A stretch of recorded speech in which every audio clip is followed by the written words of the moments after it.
Recording. Okay. Hello, everyone. Welcome to our day 4 of this Global Energy Justice Action Week edition 2025. Yeah. So I'm Lynn from the Geography Department based at the University of Manchester. And just a quick note. So this webinar series is being recorded for knowledge exchange, and you can also access it later, so if you need it. Before before we start, thank you all for joining us in the previous sessions, and also especially to you who just who new to us today. So let me briefly introduce a bit about this edition webinar series. So this follows the tradition of the International Energy Poverty Action Week 2022 and 2023.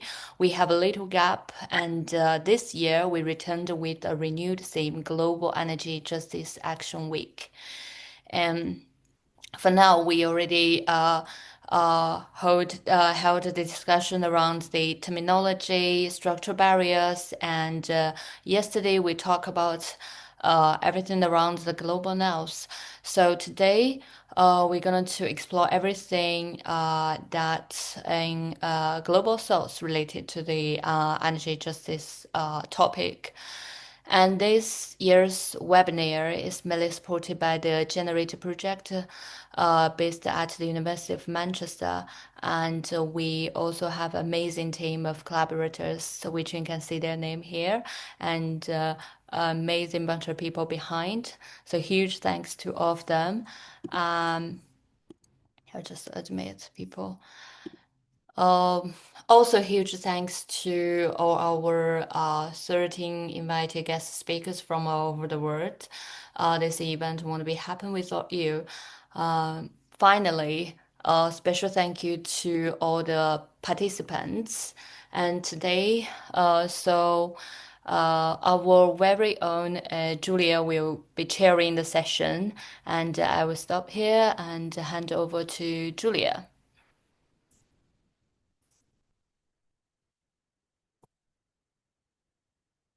Hi, Julia.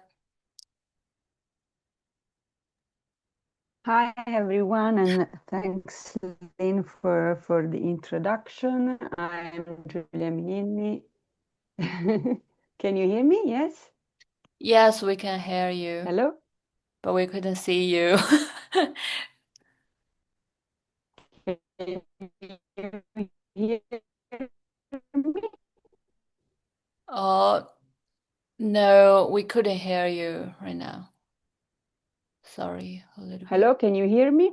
Yeah, we now can hear you. Yeah. Ah, Perfect. okay. Yeah, okay.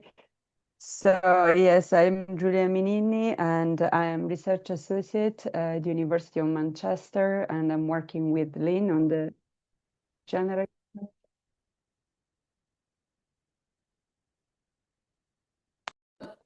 Sorry, Julia. The signal is so steady. Great. I hope so. Maybe you can Don't know what's going on with the audio. Is it working? yeah, no, it's fine. Hello? Yeah, we can hear you now.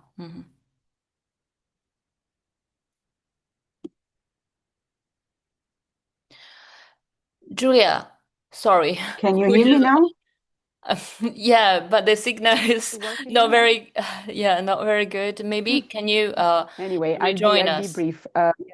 I will just say that yes, I'm Giulia Minini. I'm research associate at the University of Manchester, working with Lynn on the energy precarity. Yeah.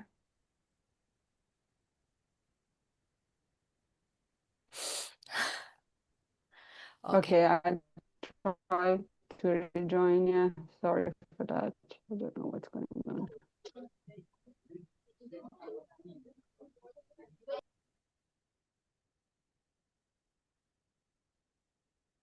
Okay, maybe we just yeah, let Julia to rejoin us again.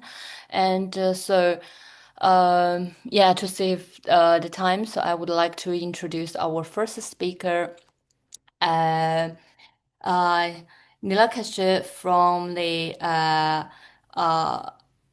sorry,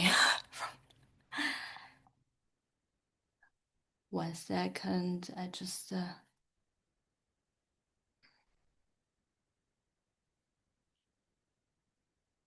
oh my God. Sorry, maybe Nilakash, you would like to introduce yourself. And yeah, I know, yeah, she's excellent researcher, and her research on the urban transformations and social spatial energy inequalities. So now I would hand over to you, and yeah, to if you're ready to share your screen. Yeah, thanks a lot to you, Lynn, Sorry. and to Julia for getting this very nice panel together. Hmm. Um, I will share my screen. Okay. Okay. So, yeah, and a warm welcome to everyone else as well. My name is Neelakshi Joshi. I am a researcher at the Leibniz Institute of Ecological, Urban and Regional Development in Dresden. And I really like the sort of overarching topic for this session, which was between colonial legacy and local agency.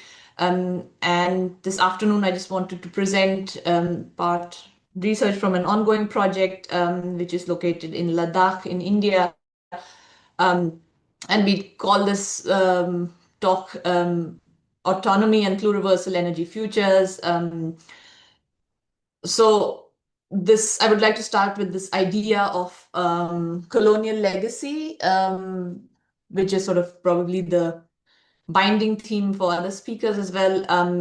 So when we talk of Ladakh, this idea of one colonial legacy is this mapping from above to see an area from top. So if we have where those lenses, then Ladakh is located here on the map on your screen in the northernmost part of India. And just if you see a more detailed version, it is located between Kashmir and Tibet. And as a climatic zone, it is mapped as a cold desert. So the official sort of designation is that it is a cold desert landscape. So it looks something like this. And the bit of a problem with that imagination is that if you see Ladakh like that as a cold desert landscape, empty, vast, so it's easy to plan large scale energy projects here because so just this very rough animation. It's all empty land. It's great for solar because cold temperatures are also better for producing energy than hot deserts. So everything sort of works out great, except in this imagination of deserts as empty spaces. I think if there are any ecologists in the room, they would probably agree that deserts are very complex socio-ecological systems, and Ladakh, being a cold desert, is also a very very complex socio-ecological region. And I really like this book, which is called Deserts Are Not Empty, which challenges this notion of desert as being empty and ready for infrastructure projects. Because if you see from the other side, these are some pictures from Ladakh. It's very full of life, very vibrant human, more than human life, very complex societies that exist for thousands of years, which kind of get deleted when you see that from top. So this idea of colonial legacy then clashes against local agency, or this understanding that it is not empty, but it is vibrant. And this clash is happening in Ladakh as well since the last few years. People of Ladakh have been fighting for their autonomy to be an independent state within the country of India. And because the region is ecologically complex. Um, People have been asking for this very particular clause in the constitution, which is sixth schedule, if you see here um, in the map. So this provides statehood, but it gives autonomy in the sense that people would have full rights over land and resources. And they have been demanding. So currently, Ladakh is a union territory, which is again a very colonial idea of being controlled by the central government in India. It's not a federal state. And people have been demanding now for multiple years for this status on the grounds that of ecological sensitivity, but also because 97% of the population in Ladakh is indigenous, and they are demanding this right to get control of their land and resources. So just a picture from 2023. This is it's become a very large scale bottom-up movement where people have been demonstrating very peacefully and asking for this constitutional right. And this is also a moment to see that deserts are not empty, and places like Ladakh have their own agency. And sort of adopting this view, we had a chance to work on a research paper with Ashish Kothari, and we called it Autonomy and Pluriversal Energy Futures. And the idea of understanding we took this idea of pluriverse, or this multiple ways of knowing and being, to see Ladakh a little bit differently from how it was being seen as an area for large scale solar or mineral extraction and so on. So what we did in this paper, we kind of broke away from this imagination of renewable energy being accessed or being generated through very active solar systems. And we point people towards the plural ways of knowing and harvesting the sun in Ladakh. So Ladakh has -20 degrees temperature, but also 300 days of sun. So they have a long legacy and history of living in this climate. And we are arguing that instead of the central government telling Ladakh how to use solar energy, it should be the other way around. And we point to multiple passive solar systems that exist in Ladakh. For example, here, this is the Ladakh Palace of Ladakh, which is a couple of centuries old, which is a passive solar system. It is built from local materials. It doesn't have any external heating systems, but indoor temperatures can be very comfortable even when there are minus temperatures outside. A more recent example is this alternative school where I also had the pleasure of staying and working for a bit, where students have designed the school as a passive solar system. When our temperatures outside are -20, temperatures indoors can be as high as 15 or 18 degrees without any mechanical systems. And they do have active solar systems, which are also democratically run by students themselves. So they are off-grid in that sense. And probably because of my training as an architect, I'm always drawn to how buildings work in this region.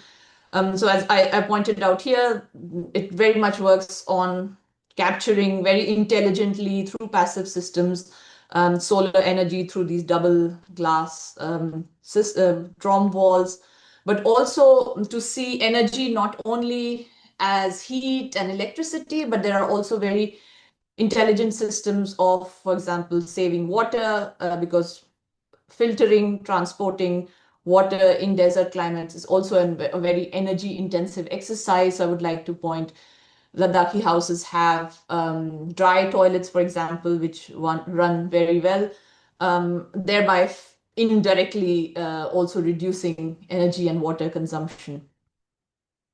So probably this is what also Helena Norberg Hodge, who's an anthropologist who has written extensively about the area already in the 90s, probably saw this, and I just quote from her book, Ancient Futures.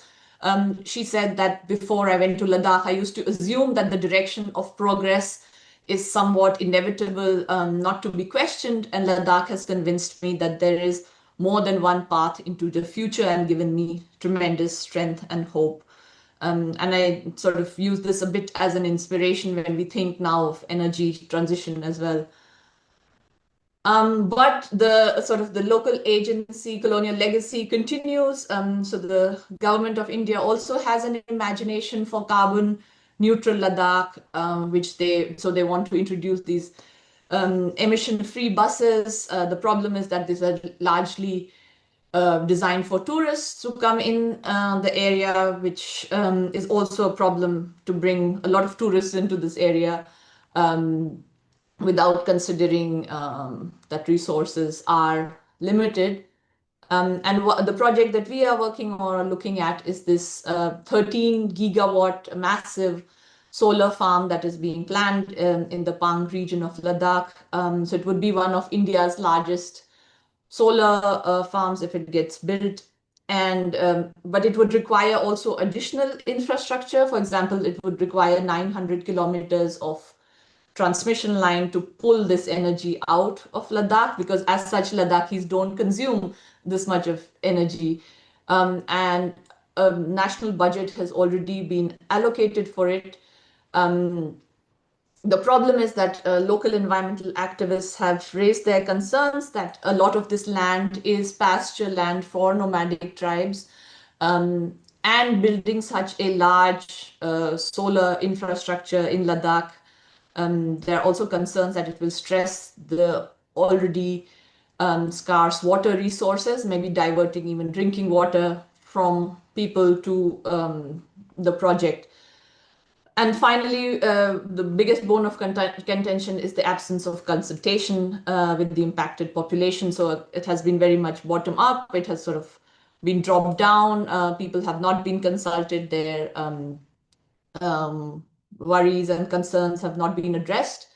So it is in this sort of tension between local agency and colonial legacy that we find ourselves as we speak. Last few months have been very hard. So this was a very peaceful movement for autonomy. In September, it turned violent. Protesters were attacked by the police. The one of the activists who's leading the movement is now in jail. And BBC recently reported that the first phase of sort of the solar farm, the test phase, has already started amongst all of this turmoil. Yeah, so my sort of if you find the topic interesting, if you already know about Ladakh or would like to know more about Ladakh, just be informed that this is a very difficult time for people who are involved there. And I think it also made me question my role as a researcher at this moment, in terms of offering solidarity, but also pausing research on this for the moment, because the need for autonomy and struggle for autonomy is much larger than, let's say, our research questions. So I would like to end on this note, which I take out from the paper as well, and I will post it in the chat if somebody is interested. So this demand for autonomy challenges this very extractive view of Ladakh as a peripheral sacrifice zone for modern energy needs. And we argue in this paper that it could be the basis, if we consider local agency, it could be the basis of promoting this pluriversal technologies, low impact lifestyle, and very, very democratically run and managed energy systems that already exist there. Just a last sort of advertisement. We will have a session on this in the Poland conference in Barcelona in 2026. If you would like to have a look, this is panel 35 with Nora Wahabi. We are asking or questioning this desert imaginary and the need for socio-ecological justice in planning such energy transitions.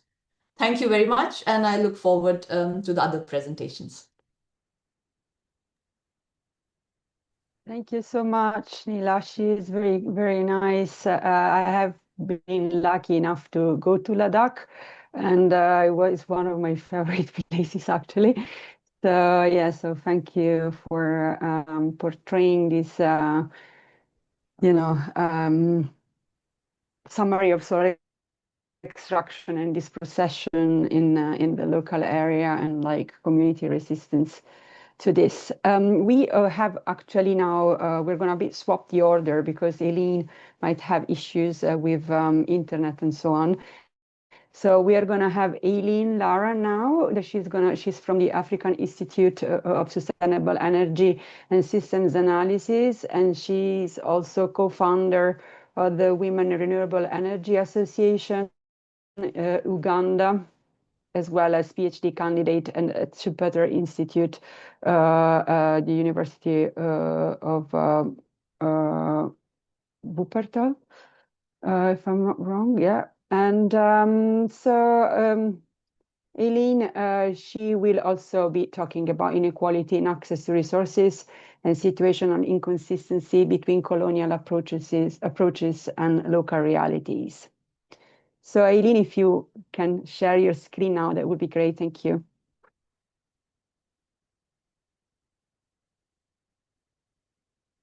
And also just wanted to say in the meanwhile that if anyone's got any questions, please, we can use the chat now and then we can have a discussion at the end. That's great.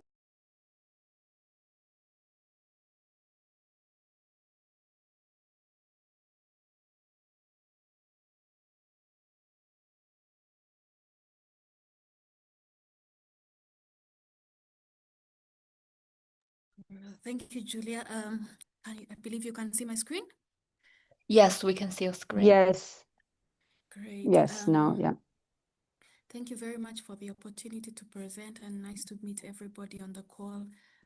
And great work to the previous presenter. It's very interesting. I've not been to Ladakh, but it's already giving me some thoughts about things I should do at some point in time.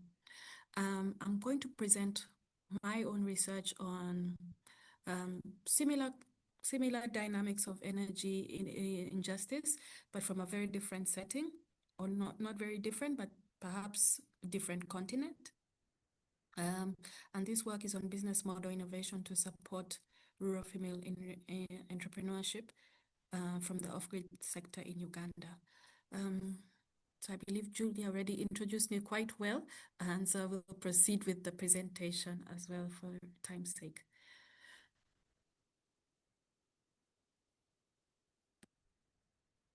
So I'll start it with a quote.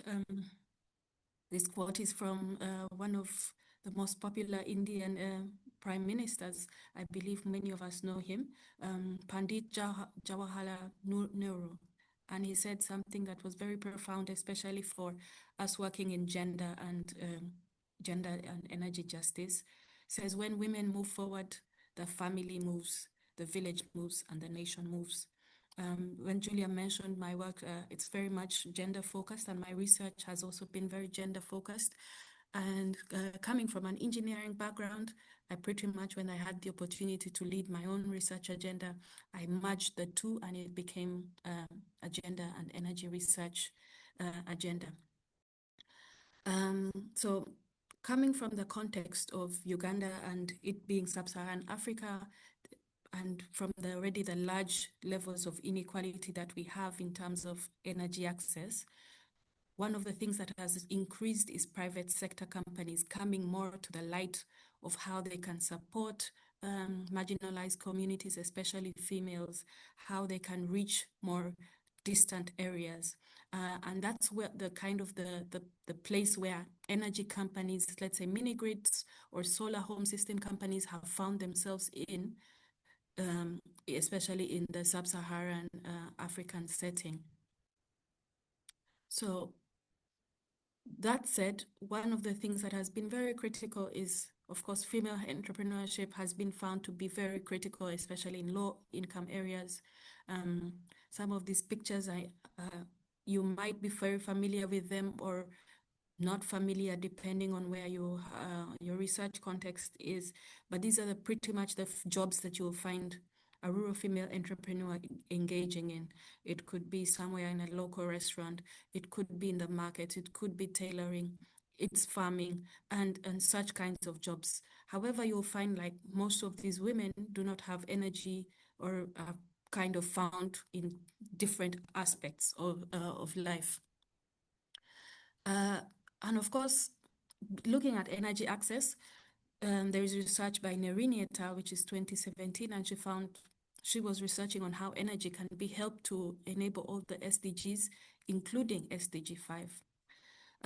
With 78% of women being of the world's poor living in these rural areas depending on farming, and of course looking at just even in this picture they are using very traditional forms of farming, and that already means there's a level to which the value that you will be able to extract, right? So energy has been hypothesized that it can be a critical enabler in terms of mitigating such gaps, right? So a picture there is our typical mini grid that you'll find powering these mini grid, powering these societies, powering these communities, and in particular for us to reach what is also critical in today's agenda and what is critical in my own research is how we can achieve SDG 5. So now that starting from my first point of private sector coming into this light where they're trying to be put to merge what would technically in a different kind of setting be technically government role, the question is how would you bridge these two worlds of businesses being forced to do very I would call it public sector kind of work. So we wanted to understand business being very much income driven, the women and these rural communities having no income, how do they manage to juggle this? So of course, business model innovation becomes a critical factor or a lens to look at it. So our research setting is Uganda. One of the interesting things of Uganda is actually that it's among the top 7 most with women entrepreneurs in the world. That's according to GEM, which is Global Entrepreneurship Monitor. So what you find is there are lots of women doing entrepreneurship, lots of women starting businesses in general, and it's generally a very populated, like really lots of women doing business. However, of course, there are still inequalities, and the types of entrepreneurship that these women are doing, as I showed in the earlier picture, are still very, very low scale, low income earning kinds of jobs. So we took some mini grid sites in these 4 different locations, 3 companies, and did a sample, very qualitative study on how these companies actually bridge these 2 worlds. So just to share some of the interesting findings we found. So there was always this disparity of the company practices versus on-ground realities. So these companies were doing trainings, they were providing asset finance, and they were providing electricity.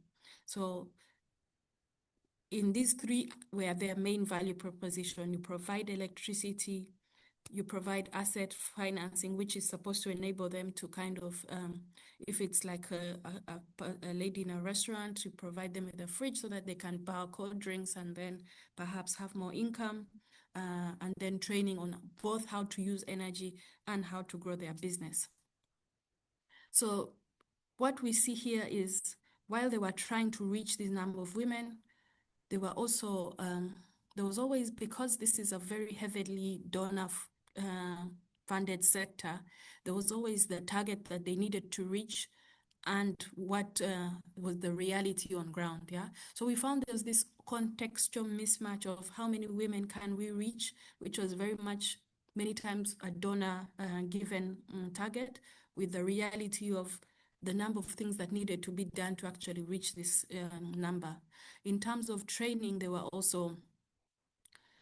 an imagination that these women would automatically start a business because I've trained you in how to run a business, I've trained you on how to start a company. There was an assumption that they'll just get up on their feet and start a business.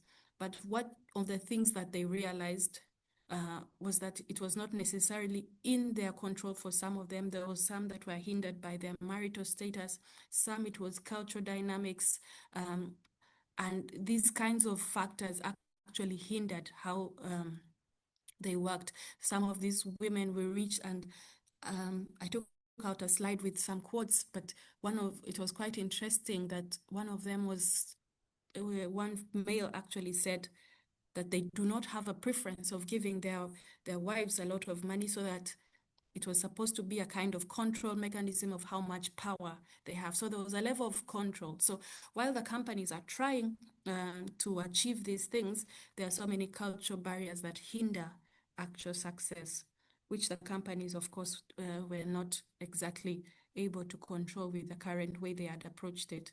So with asset financing, there was, of course, a thought that, okay, if your issue is money and I provide you these appliances at this perhaps installment pay-as-you-go method, that there would be a particular opportunity that you would take it up. But that was also not the case, because some people did not have a preference to be in debt. So there was a level to which people were very averse to, especially females, on getting products on loan. There was also a high level of male-dominated business appliances because they were more profitable. So there was that profit over purpose. So while they want to reach more women, but the appliances that make more money, supposedly like a mill or a grinding machine, were actually run by men. So those were some of the challenges. Of course, there was also a lack of legitimacy when there's a lot of electricity cuts because of unstable electricity provision, because these are also mini grids. So once your supply, you have sized your system and then the demand exceeds it, then you have a challenge to regulate. And of course, many times you find with these mini grids, it's very hard to kind of have that perfect balance. You might find you're either oversizing it or you undersize it. So somewhere, yeah, it's a very delicate balance in there.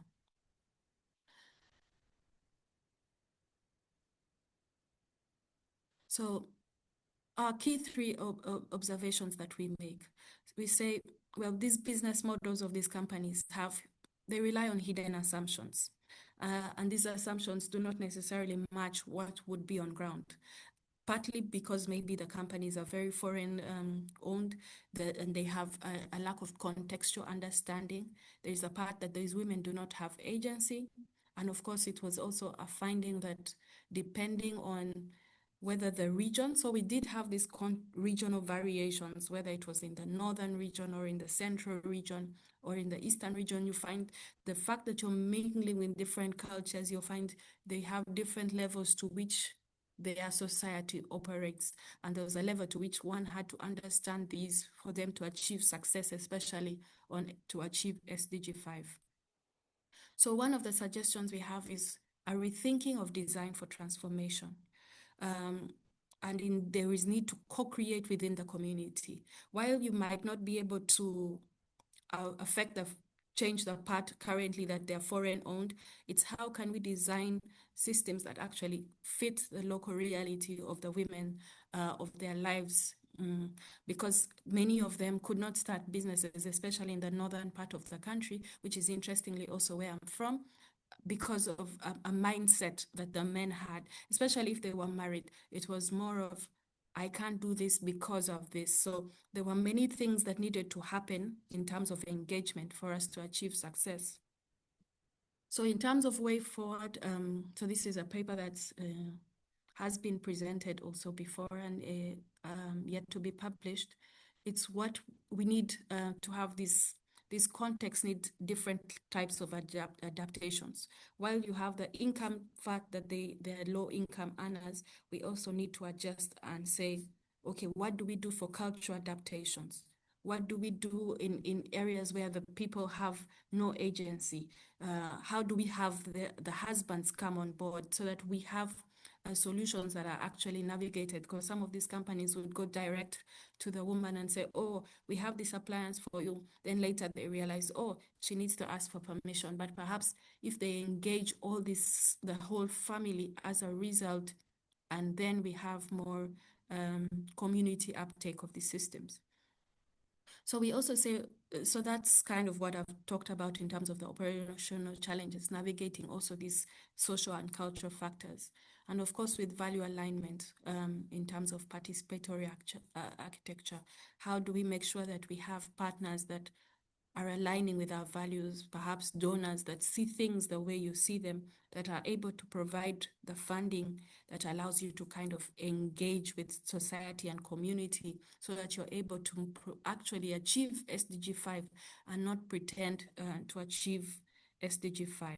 So one of the things we talk about in this paper is agenda washing, where we act like we are actually achieving SDG 5 through energy interventions, when actually we are only pretending to have achieved it, but we haven't actually solved the issue of equality, which is the matter at hand.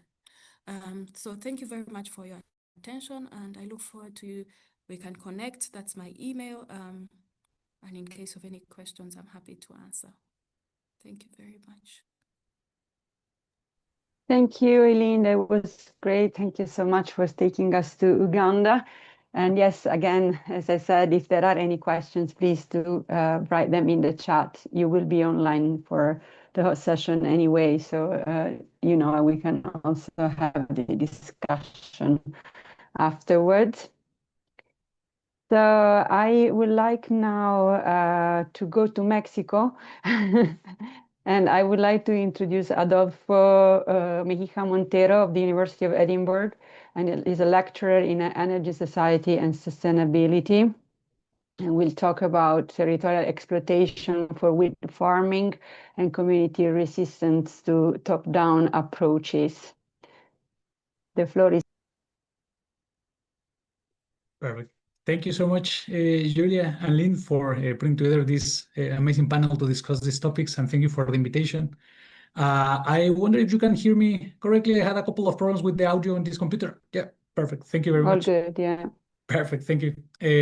So yes, I'm going to talk a little bit about different imaginaries of fair wind power in the Isthmus of Tehuantepec, Mexico, in the southern part of Mexico. Right, this is based on a paper that was published recently with the same name of From Just Energy to Energy Justice, right?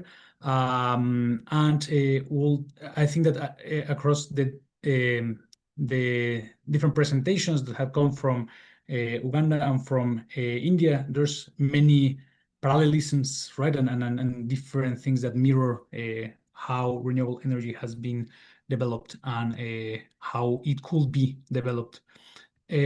So just making some initial reflections on wind power, right, and the specific technology itself.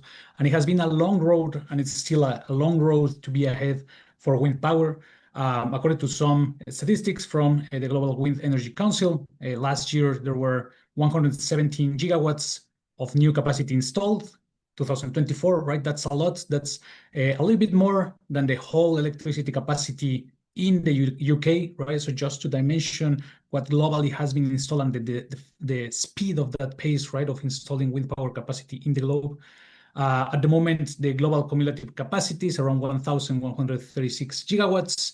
And we are expecting, at least the International Energy Agency is saying that it's expecting to double that number for 2030, right? So in 5 years. So the pace of installation of wind power around the world is really accelerating, right? And we can see that also from the chart on the top right side of the slides from Renewables 21 report.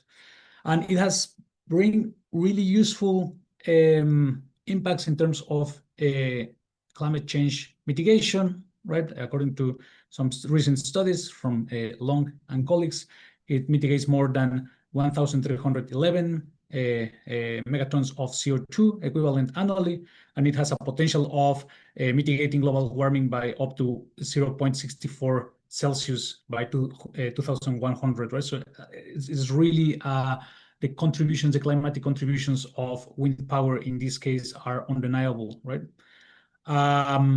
And many countries at the moment have a high penetration of wind power, including Denmark with around 44%, UK and Ireland, for example, more than 30%, and it's more than 20 in countries like Portugal, Spain, Germany, and the UK, right? Mexico, I think around the capacity installed at the moment represents around 8%, and the wind power share of electricity is around 6%, if I'm not mistaken.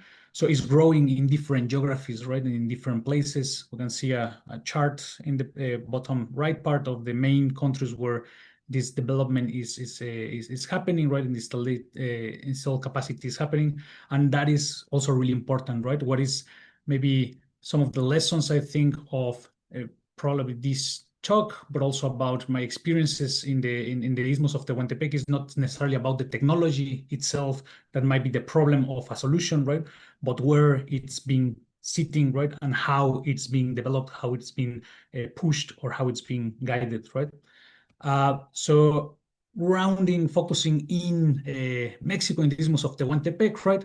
Well, for orientating us geographically, Mexico between the US and Central America, right? And the Isthmus of Tehuantepec is the narrowest part between the Gulf of Mexico and the Pacific Ocean, right? And we have Oaxaca, which is the state colored in red in the picture on the right, right? So if we basically do a Venn diagram and overlap both, right, we have the Isthmus of Tehuantepec in Oaxaca, and this place has a really good quality of wind power resources because of the wind that is traveling basically from the Pacific Ocean to the Gulf Coast, right, due to the differences of pressure in the two masses of water and two really big masses of land, two big mountainous systems that basically create a bottleneck, right, and makes for wind to accelerate in that part, right? Basically, a wind tunnel, a perfect wind tunnel of kilometers of of extension, right? And you can see in the image below a map of wind power potential in Mexico. You can see that there's actually not much, right? The areas light on blue are the ones with the highest wind power potential, and you can see some in the northeast part, Tamaulipas and so on, Baja California in the northwest part, but most of it is actually focused on Oaxaca, right, in the south. And about the territory, Oaxaca is one of the highest places with the highest percentage of indigenous population in Mexico, only beaten by Chiapas on the right of Oaxaca. And there's around 60% of the population that experience some form of poverty, right? It's one of the places with higher indexes of poverty in Mexico. And colonial dynamics have played a relevant role in regions like the Isthmus of Tehuantepec, a region that is indigenous and has been historically coveted by colonial powers for its natural resources and strategic geolocation. This dates from even the pre-Hispanic history, right? The Isthmus of Tehuantepec is a very important commercial corridor, and from before they were having issues with the Aztecs, for example, in controlling commerce between Central America and central part of Mexico. And then with the arrival of the Spanish, it was the perfect place to actually connect commerce with Asia and Europe. And that coveting of the area for connecting commerce between Asia and Europe continued from the Spanish to the French later, to the United States, and then to the Mexican government, even until today, right, with plans for creating commercial routes between the two oceans. And across the years, this has created and forged a territory and people with a history of resistance, right? It has created networks of resistance and people with resistance on their identity, right? And these take a different turn since the 90s when wind power started arriving into the area with some promises for development, for employment, for economic growth, right? The first kind of like relatively small wind power turbines were placed there to test for the technical feasibility of wind power in the region. And after this was confirmed, right, in the 2000s, more or less, there was the Mexican government and the Oaxaca government start having some talks with international companies to see how policy frameworks could create of wind power something economically feasible in the area.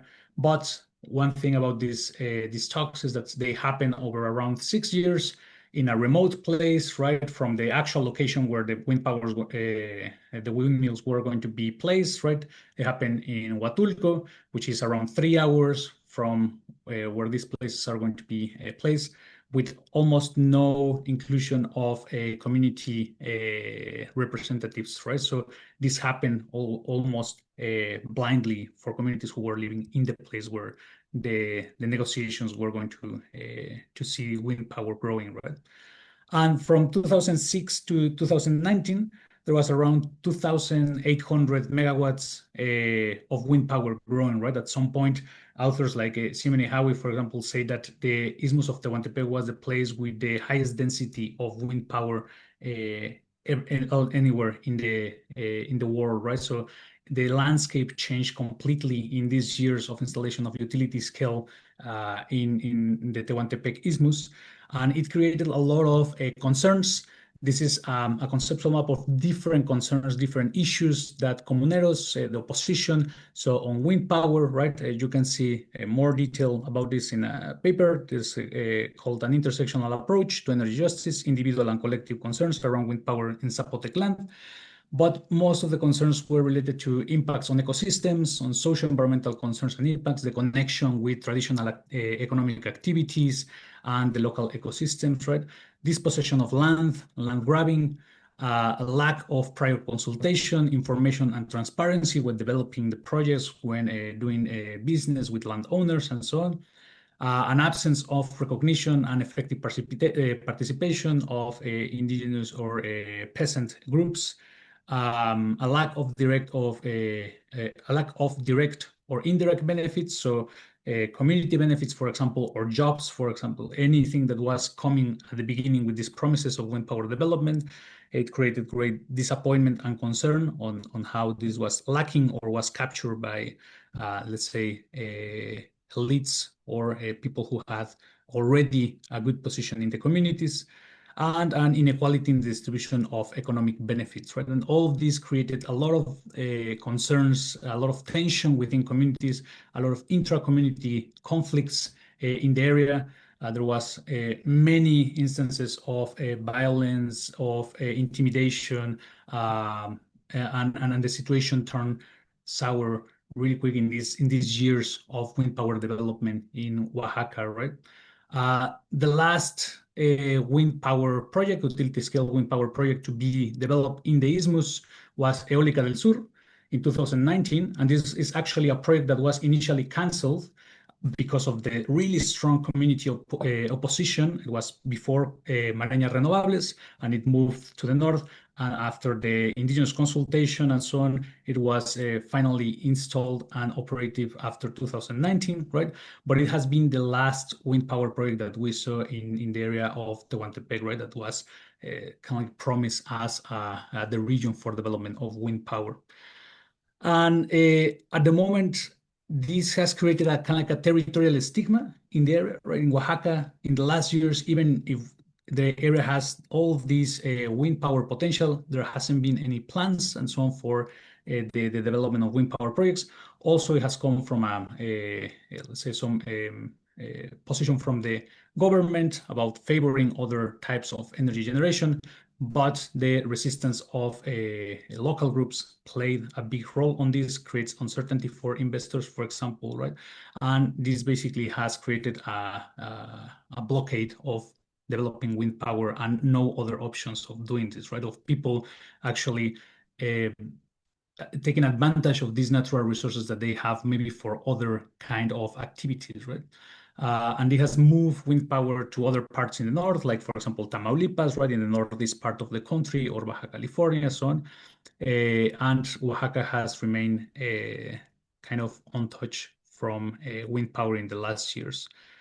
And after having a lot of engagement with people through interviews, workshops, and all that, to avoid having a kind of like a negative note, right, about wind power specifically, I think that I stick with some comments that people made about this pluralist message, right, that I think was mentioned before about imagining different alternatives for the future, right? That people acknowledged that maybe it wasn't wind power in itself that was the problem, but it was the way in which it was pushed, in which it was developed, right?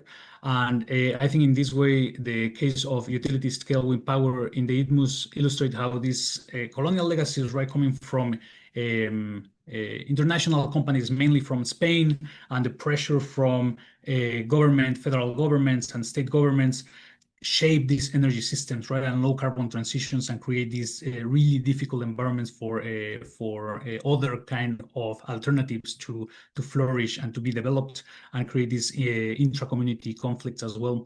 And yeah, they are parts, they make these energy resources as part of these wider systems of exploitation and commodification across territories, groups of people, and more than human, right? That was very evident for the groups like the comuneros that I mentioned before, right? About this breaking this link between people and this ecosystem, impacts on bats, for example, and birds. This was something very important for them, and that these existing models basically didn't take into account, right? However, some reflections from some local leaders from opposition offered this pluralistic message that highlighted that wind power was not an issue. Is one quote that I really like from one of the people from opposition in Juchitán, sorry, in Unión Hidalgo. And they say that they see us as anti-eolic. They call us anti-eolicos, anti-wind power, but that is not the case. I'm not against wind power, but against the way it has been pushed in the region, right? The different kind of impacts, maybe to fauna, to flora, to the community itself. So it became also, I think, important to, based on this phrase, to imagine other ways in which wind power could be developed and could be maybe aligned with what the community want to do, right? And there was basically three different ways, I think, in which through interviews these imaginaries start to emerge, right? And one of them was the case of small wind power.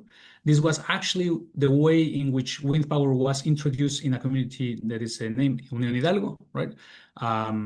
And this small scale wind is able to route energy into local life, into provided with a social use, right? Connected with meaningful uses like irrigation, milling, etc., right? Something that makes sense for communities.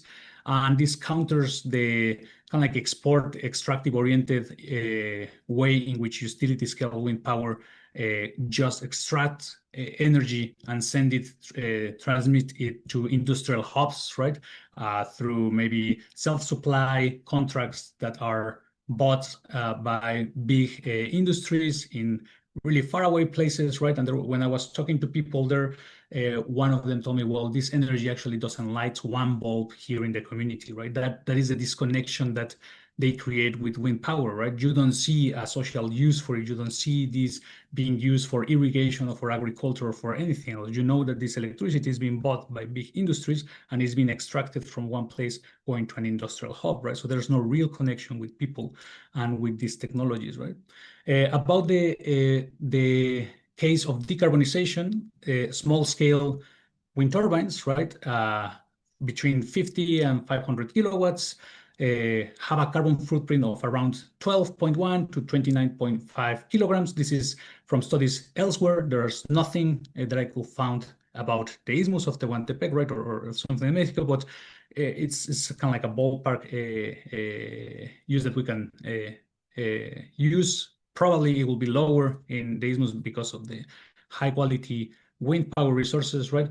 But this is far below the 435 kilograms of CO2 equivalent per megawatt hour that averages on Mexico's grid, right? So it really contributes to the carbonization goals, aside from connecting energy to social uses, to something that is useful for communities, right? Small scale wind is also something feasible and scalable.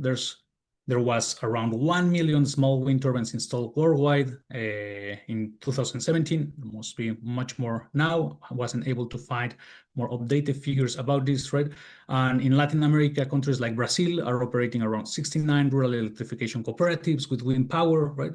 So it is possible to have these new models that facilitate, that enable communities to create these small scale wind power projects to connect them with their own needs and necessities, with traditional economic activities and so on.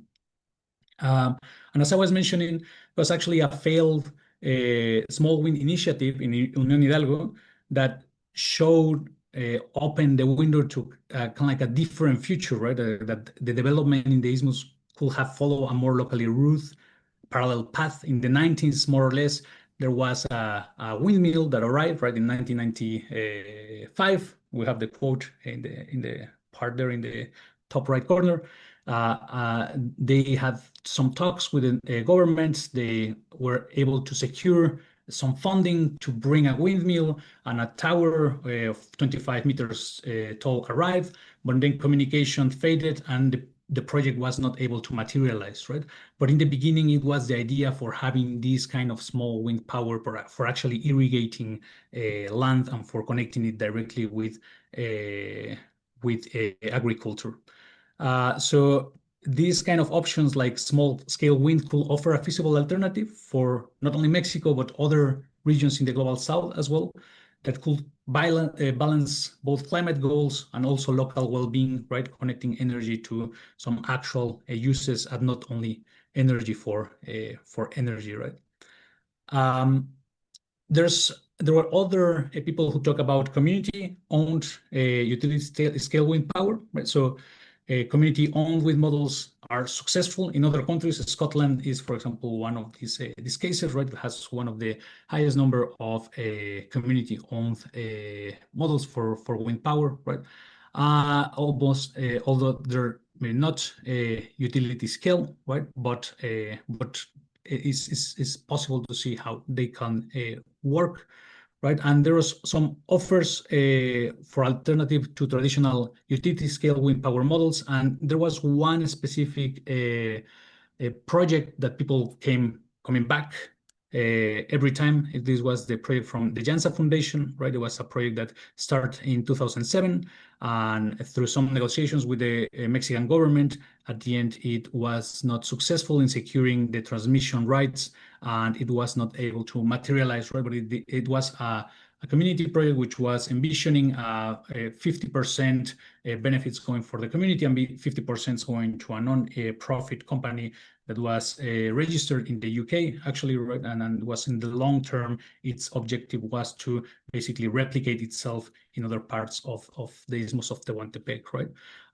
So there was a couple of people that, during these interviews that mentioned, right, that this project, this community project, this community approach to developing utility scale projects were maybe the fairest one, the less aggressive, right, that they could imagine, and that they will consider being on board of this, right? So it's about looking at social innovation and looking at different models in which communities can be included effectively, right? Not only in the internalization of benefits, but also in the decision-making that could be useful for the isthmus, right? So in this case, large wind community ownership could be also a key that allow us to move from these extractivistic top-down models, allowing to empower communities and facilitate their role in having a voice, a higher voice on shaping these low carbon futures, right? That gives them powers also for taking decisions in where the projects are going to be seated, right? And what they want to do with the benefits. So I think that this could be a really good option in the future that also goes well in hand with this collective way of thinking of most of the indigenous groups in Oaxaca and in other parts of the world.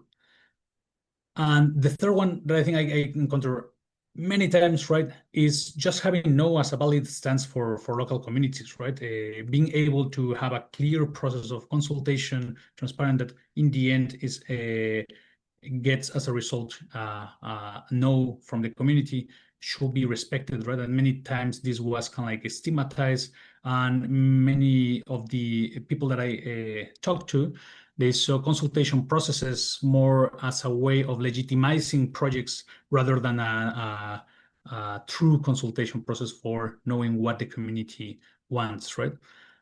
So this indigenous resistance to utility scale wind power is and should be a legitimate stance, right?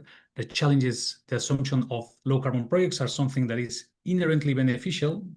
And this is especially true for indigenous communities who don't have historical contributions to climate change, right? Or are negligible, right? So why should it be burdened with the costs for developing this new infrastructure, right? Issues of violence, intimidation, and that's leading to a court injunction, canceling or basically moving because it just changed names, right, and became Eólica del Sur.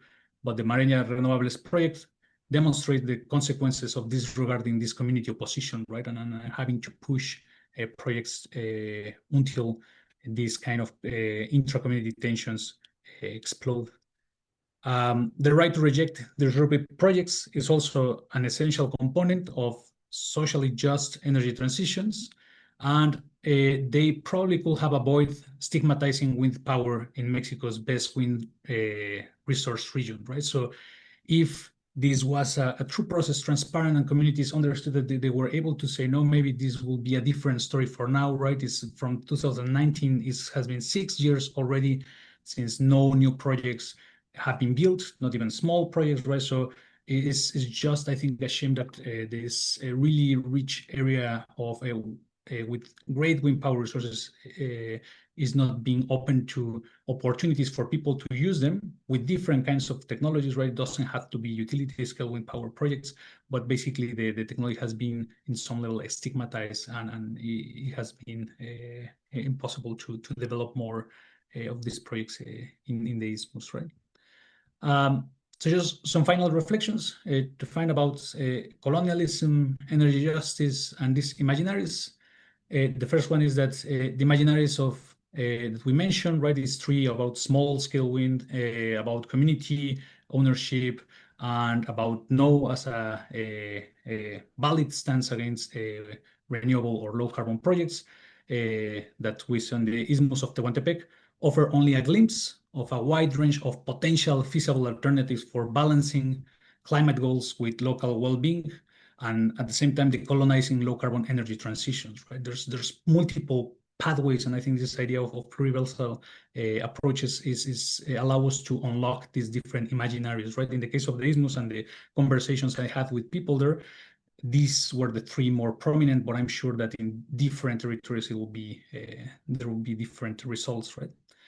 These imaginaries also create opportunities to reconnect low carbon energy transitions with everyday local life, right? Allows to embed them in meaningful social uses, increasing benefits, and reframing them as tools for empowerment rather than sources of conflict, right? So the ability to use them to create a direct benefit to their lives, the traditional activities that they do, for example, that is not abstract, right? That is materializing energy for a use, right? For not only generating electrons or heat or anything like that, but generating pumping water or cooling or light, right? In public lighting, for example. And I think that's something that Carlos Tornel, for example, mentions a lot in his papers, right, about this connection that is lost, right, in many of these projects of utility scale.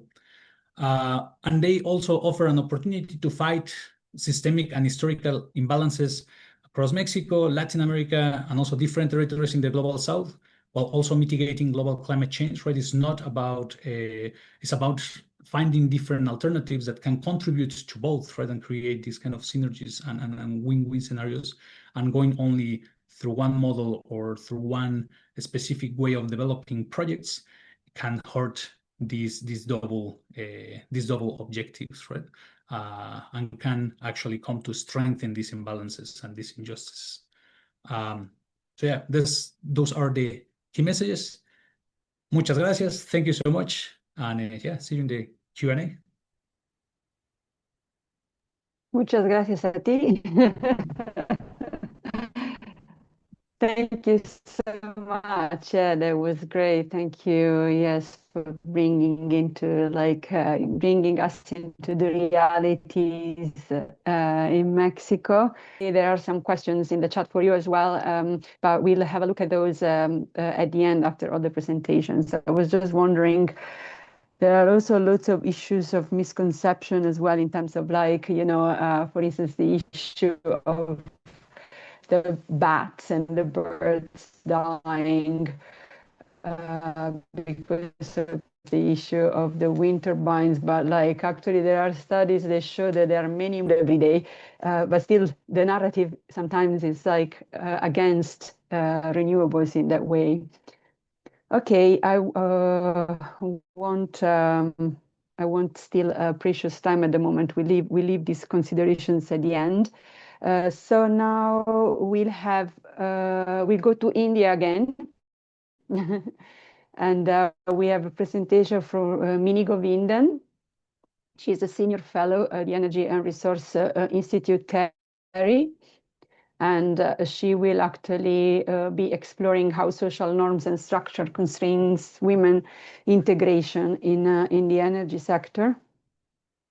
So it would be great if Mini, please can you share your screen? Thank you. Thank you. I'll be sharing my screen.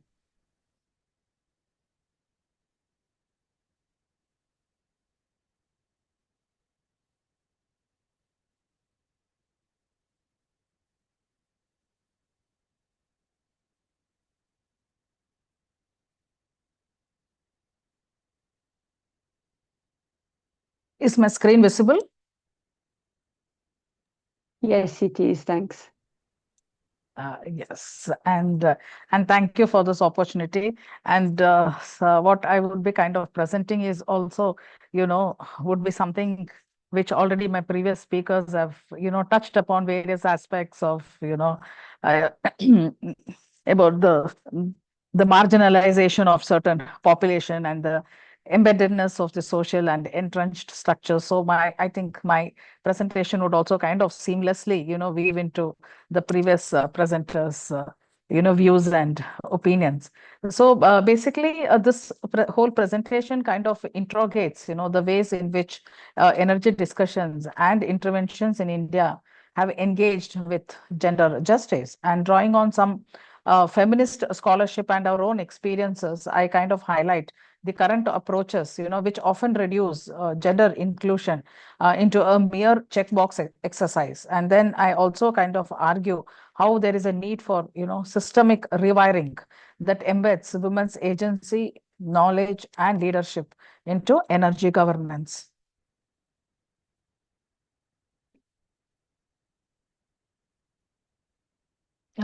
Is the slide moving? Yes. And this is something which we all know, that energy is not a neutral resource, and gender justice in energy has been increasingly recognized in both international and national frameworks. I mean, globally, the UN Women, the UNIDO, I mean, the Energia's report on post 2030, all this calls for prioritizing gender indicators in energy framework to ensure inclusivity. And all of this bodies and frameworks kind of stress that clean energy transitions are not just technological shifts, but social transformation that must embed equity and justice. The feminist energy studies also remind us that access and agency are deeply embedded. And in the Indian context, the recognition of gender justice is emerging, but I would still say it is very uneven. And our own work has been arguing that India's energy transition must embed social equity and gender inclusion. Let me show a little more about the kind of work that Indian projects and programs have been engaged. And I know this slide is very cluttered. That's also because the efforts in India to include, gender in its policy and program and in practice is numerous.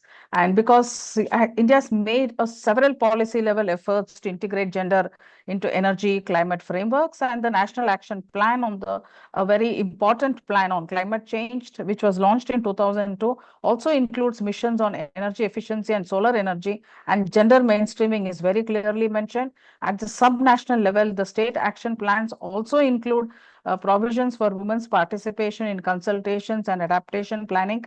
the national electricity policy, the rural electrification policy, all of this recognize women as the key beneficiary of household electrification, and also acknowledging that access to electricity reduces drudgery and improves health outcomes.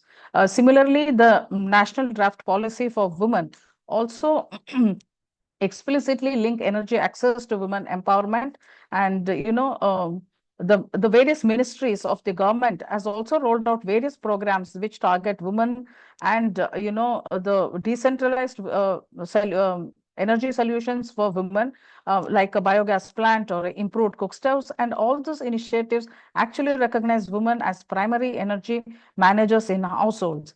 And in the context of in India's energy transition, a lot of just energy transition debates have been led by various institutions, various think tanks, various grassroots organizations. So it's the efforts and the debate and the discussions of just transition, or to include gender in the whole energy sphere, has been something which is being debated, discussed, and talked about it in every forum and every group. And a lot of NGOs, self-help groups, the donors, all of them have been putting all those aspects into practice. But what I would like to highlight here is, in spite of all those efforts, the results have been not really we have not really achieved what has been more desirable. And often all these efforts are fragmented, and what actually they do is they fail to dismantle the structural barriers. And that's the reason we have been seeing why some of the results are not actually in place, and why women even today are very less in energy policy decision making, and very less involved in the whole value chain of energy as leaders, entrepreneurs, and someone who is more at the helm of the affairs. We have seen more of the woman as most often as a beneficiary or as an end recipient of a program. So in spite of all these efforts, why does women are still not seen, or why are they even invisible? So our own studies have tried to distill out what has been the reasons, like why the whole gender integration, or the gender mainstreaming, or rather the gender sensitive planning is not been happening, or why is it not been implemented on ground. So I'm trying to distill out a lot of the findings from our own study, and I would like to highlight few of the structural barriers, and which has been preventing women and women organization from meaningfully implementing gender adaptive policies and practices. And I would like to highlight here is, these barriers are not just incidental, they're actually systemic, embedded in government structures, epistemic regimes, and also the social hierarchies. And the most important being the bureaucratic gatekeeping. And we know that how the climate and energy governance in India is very centralized, with the decision making actually concentrated in bureaucratic institutions. And women groups were often invited in consultation, but their participation is very tokenistic. There would be translators who would try to summarize what women are trying to tell, but they rarely enter any of the bureaucratic corridors. Their voices are not really, do not reach there. And this just reflects very procedural illegitimacy, and women are present but not empowered. And the same thing which we also see when it comes to epistemic marginalization. The grassroots women's, the groups or women's knowledge is often, dismissed as just more anecdotal, or they are more of a non-expert views. And another important constraint which we have distilled from our studies is the normative constraints, where the public decision-making spaces become very masculinized while domestic labor is feminized. This public-private dichotomy actually restricts women's mobility, legitimacy, and a voice in most of the climate and energy forums. And the feminist scholars have, for long been arguing to dismantle this binary, and to recognize, women's labor, and, and also to kind of legitimize a lot of knowledge that comes from the women's group. And the institutional logics and the power hierarchies, even when we come to these aspects, the governance system privilege, more of a technocratic expertise, voices from engineers or the bureaucrats or the consultants, much more than the lived experiences. And so this epistemic regimes, systematically exclude knowingly or unknowingly, grassroots women's organization, the self-help groups, and many of this, kinds of people who actually have their boots on the ground and do work, and their knowledge is very, whose knowledge is very contextual and ecological. But the structural, nature and the patriarchy that is embedded in the systems, very, very kind of, puts out the message like, who is seen as an expert and who is kind of marginalized.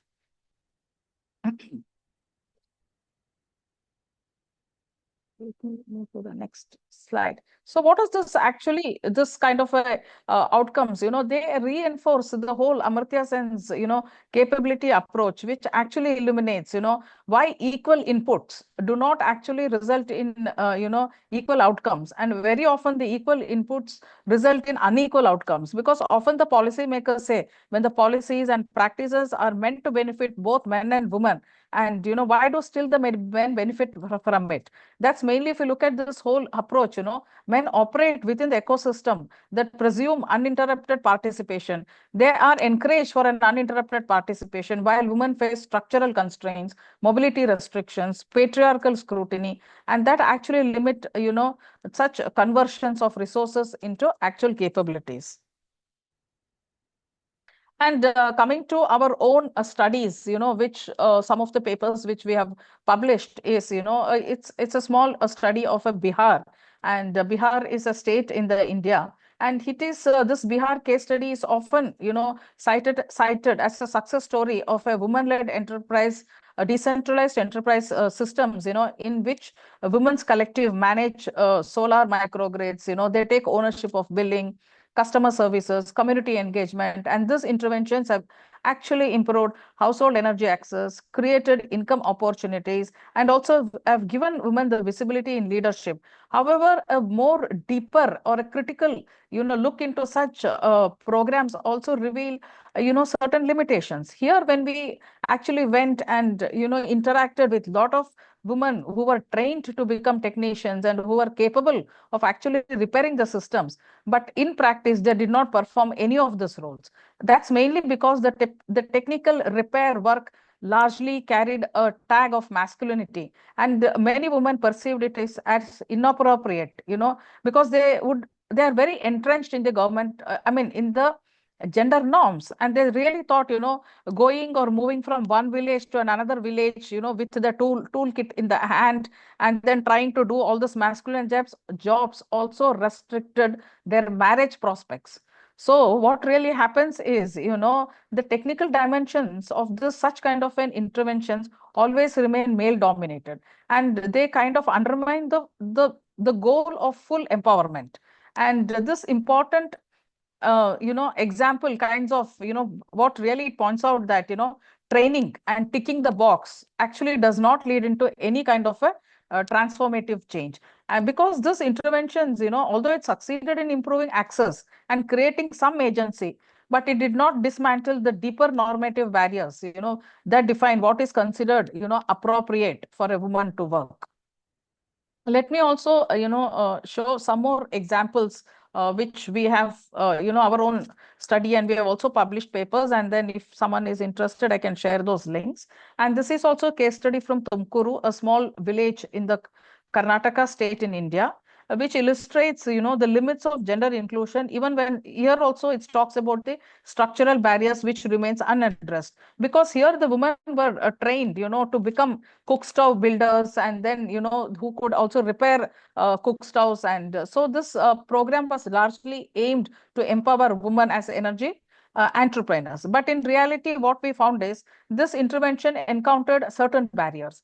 In Indian system, if any of you are familiar, there is something like a caste, which differentiates. It's a caste hierarchy which differentiates, certain, it's an artificial hierarchy, I would say, which still differentiates, and put certain caste people or certain clan of the people, consider as a little more superior, and they are higher up in the social ladder. So what really happened is, the upper caste households or the women of the upper caste refused to let the trained woman, to enter their kitchen and to build a cook stoves, citing ritual purity norms. So the women of a lower caste who were trained to repair cook stoves or to build those cook stoves could not actually enter the kitchen of an upper caste woman and undertake these activities. And moreover, when women who had to travel for training needs and who were trained to repair all those things, they also faced something like moral policing and character scrutiny. They were asked, why do you want to go to another city to undergo to a training? It really pointed out it was more of a moral policing in the name of security, in the name of safety. It's more of a moral policing, and this clearly reflected the patriarchal anxieties around women's mobility. So the outcome of such program is, in spite of having all good intentions and all goodwill, the women's, technical expertise remains very unutilized, and the aspirations gets very stigmatized. And this shows that, training alone does not equal any kind of transformation. And one more case study I would like to highlight, and these are certain pictures which we have taken from the field and their interactions, and when we are documenting a lot of their insights. And this is also a very important and case study, because this interventions actually provided a women from the Momin Ansari community with solar powered looms, and the main intention or the objective was to empower women as entrepreneurs. And this was actually their whole empowerment was constrained by entrenched socio-cultural and religious practices, because the women despite their enthusiasm to become owners of the power loom system, and this was done for a weaving community in Varanasi, which is very famous for something, weaving silk saris. Saris is a very Indian woman attire, and this community is very, very famous for it. And so this project tried to solarize some of the power looms and make women as the owners of the power looms. So despite their enthusiasm, women's mobility and restrictions were prohibited,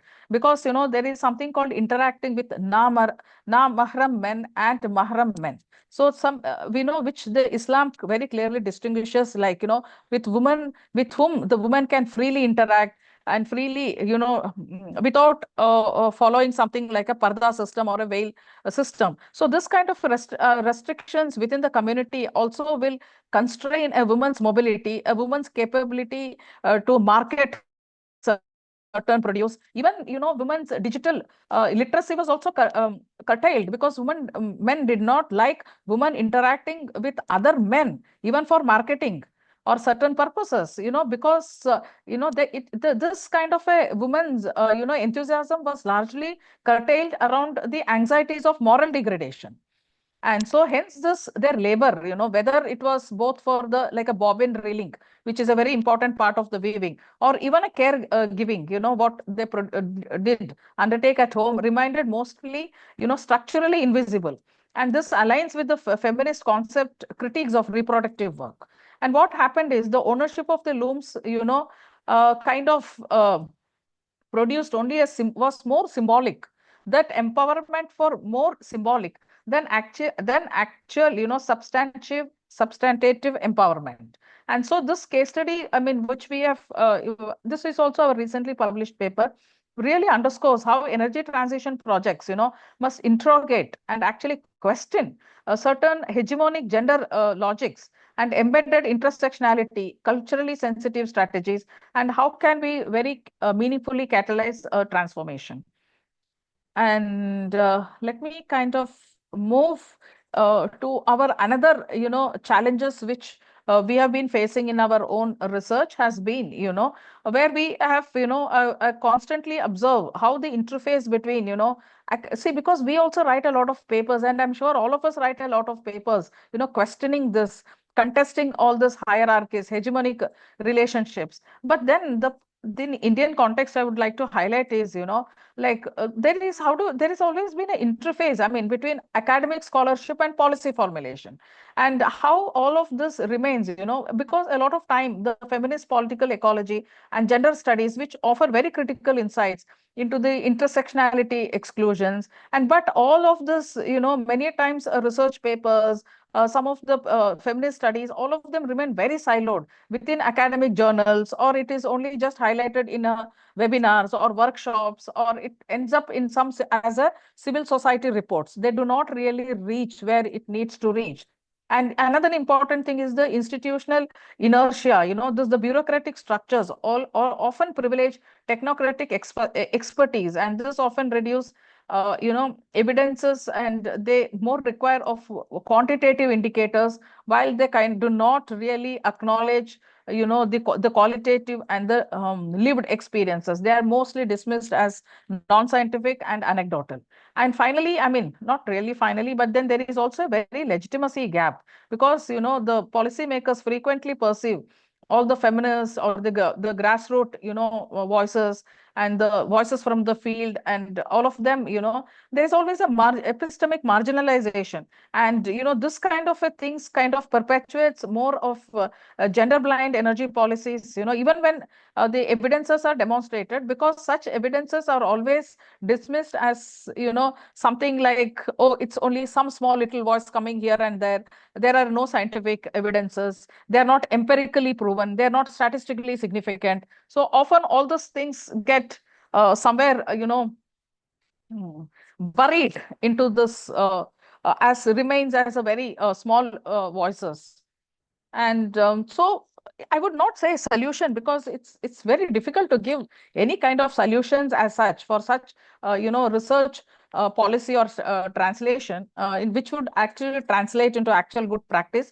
But certain things which stems from our own research and which we have been kind of advocating is, we effectively argue that a policy translation requires actually a much of a paradigm shift from more linear dissemination to co-production. So rather than academics and all those think tanks producing knowledge in isolation and expecting policy makers to absorb it, it would be more beneficial if there is co-creation between the policy makers, between the researchers, between the practitioners, between the industries, and between all of these bodies, where they more collaboratively work and to in shaping certain problem definitions, or coming out with certain methodologies, or working in standardizing certain processes and procedures and recommendation.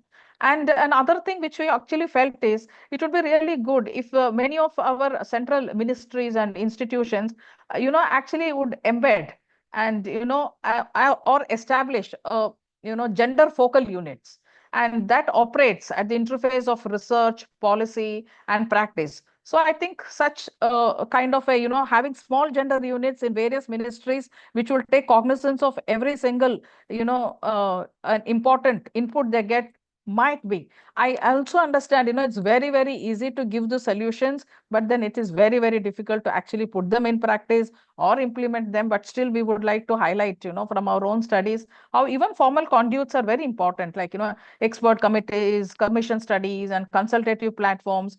I mean, all of them should give a more structured pathways, and even for feminist scholarship to inform any of the programmatic designs. So it's not just, it should not be just merely producing more and more scholarships and more academic, which is very important, but it also should have that synchronization in institutionalizing mechanisms, that kind of absorb or legitimize or operationalize some of the very, such anecdotal evidences also, and to see which can be observed at a more higher level. Even if you want to really go or beyond the checkbox inclusion, as I was saying, I mean, this is something like which I'm summing up from our own studies, is like how the gender inclusion has often been framed more as an instrumental manner. It is more like a reduced to a checkbox exercise rather than embedded as a structural principle. And this itself manifests in programs that invite, I mean, as I was saying, where they do not really consider a lot of inputs from a lot of quarter. And so the checkbox approaches, which the policymakers keep saying, oh, we have put a check marks, we have had a consultation with women, we have sent out invites to every stakeholders, we have taken their aspects into cognizance. It's more about a checkbox. So because the voices are acknowledged, but they are not integrated.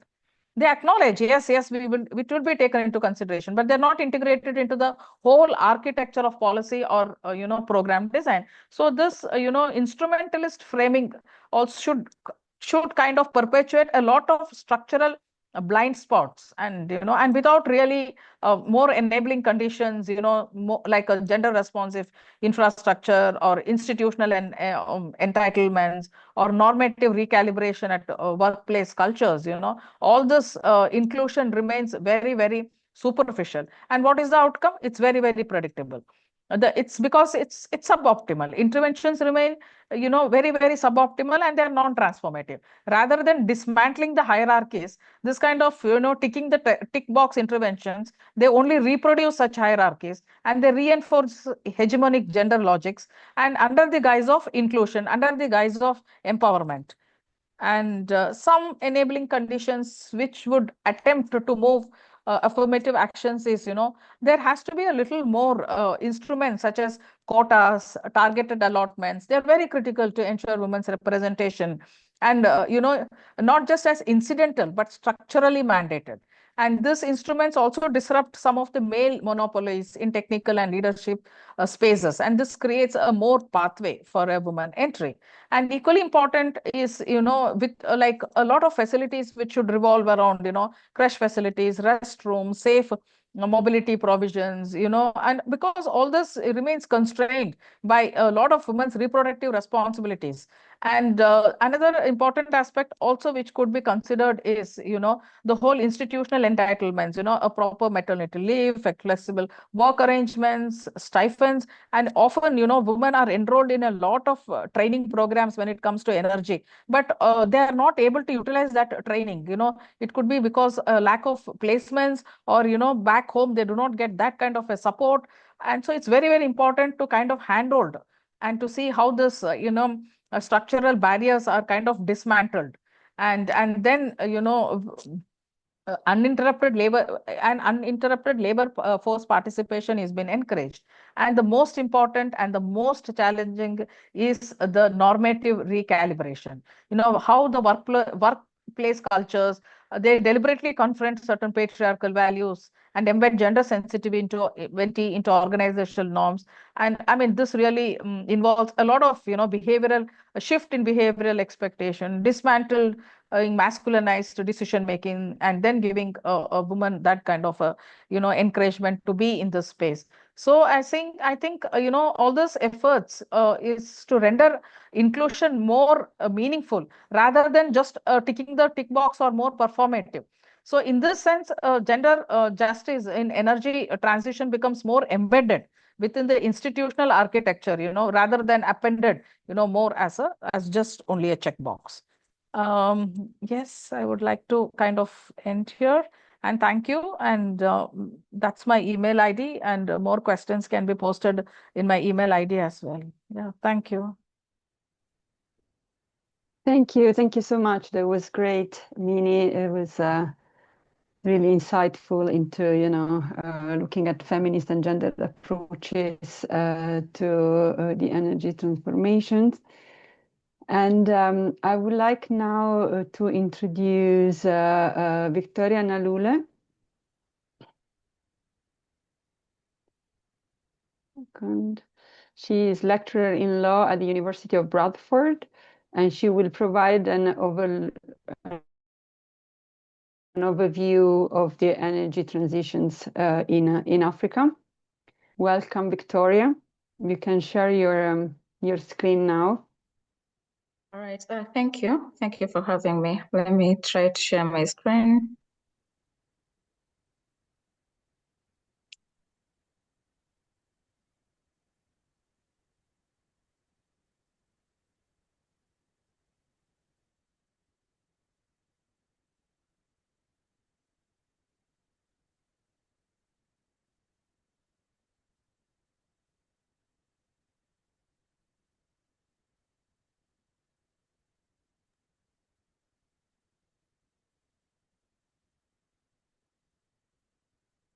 In the meanwhile, I saw, Mini, there is a question for you from Aileen as well in the chat. I don't know if you want to take this time to reply as well, and then we'll see if there is time for discussion discussion as well at the end.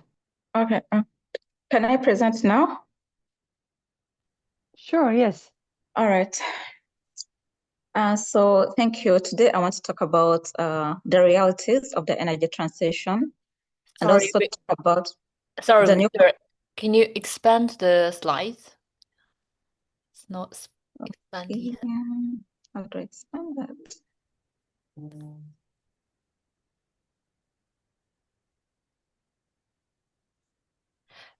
Oh, just click on the slideshow, maybe slideshow button. The slideshow button. Why I can't even see it. On the above, yeah, the above. Sorry? I know slideshow button here. Wait, I can't even see the slideshow button. Also you can click I think the bottom is a little button. Is the button on top next to where you can save? There is a little button on top there. It looks like a little TV. This one? Up, up, up, up, up, Okay. up, and then right. And then right. Sorry, I just can't see it. Up. Or otherwise bottom right corner next to where is written 60%, there is a little TV thingy. Yes, just TV symbol sort of thing. anyways, maybe it's okay. Yeah, I think we can. Oh. Yeah. Okay, never mind. It's all right, Victoria. Yeah, please. All right. Yeah, sorry about that. I already said that slideshow, but I don't know why now. I can see it.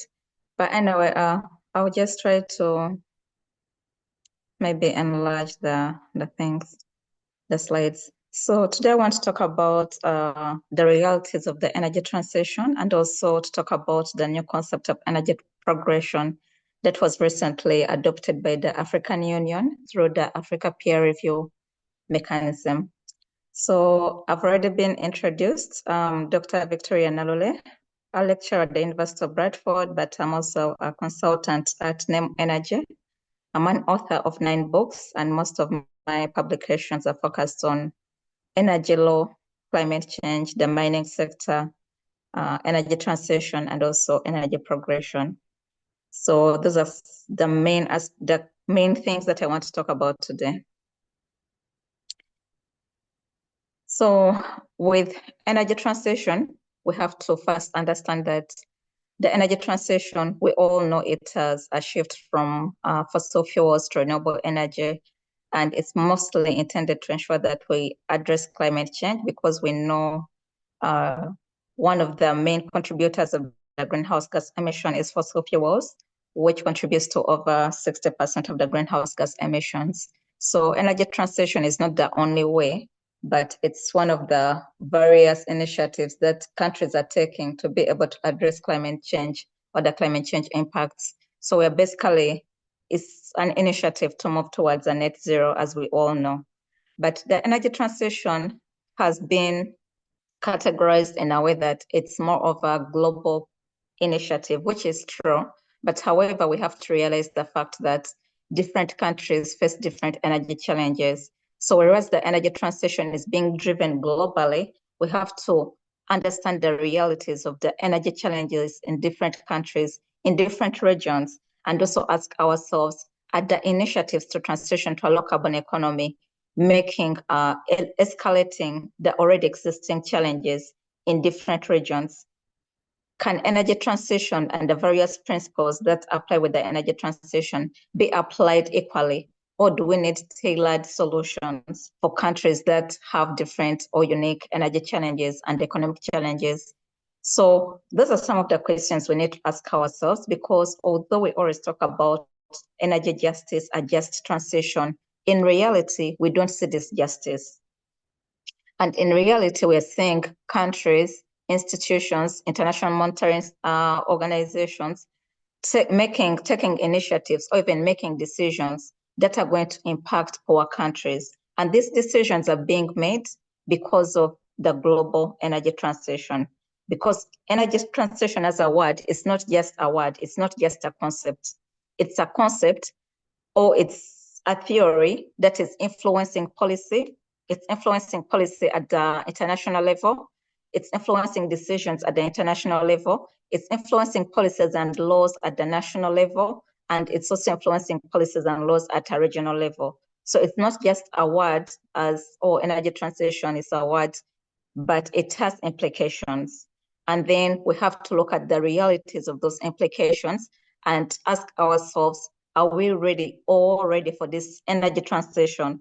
Or do we think and believe that a few countries might be ready, but others would rather embrace the energy progression, as we call it, whereby they can utilize all their energy resources, be it oil, gas, coal, and renewables, but in a sustainable manner for them to be able to meet their unique energy challenges and also their unique economic challenges. So that is the basis of this discussion, to understand that energy transition, yes, we have all agreed it's a global initiative, it's a global move that we have to take, but it has some implications, especially for the developing countries or poor countries.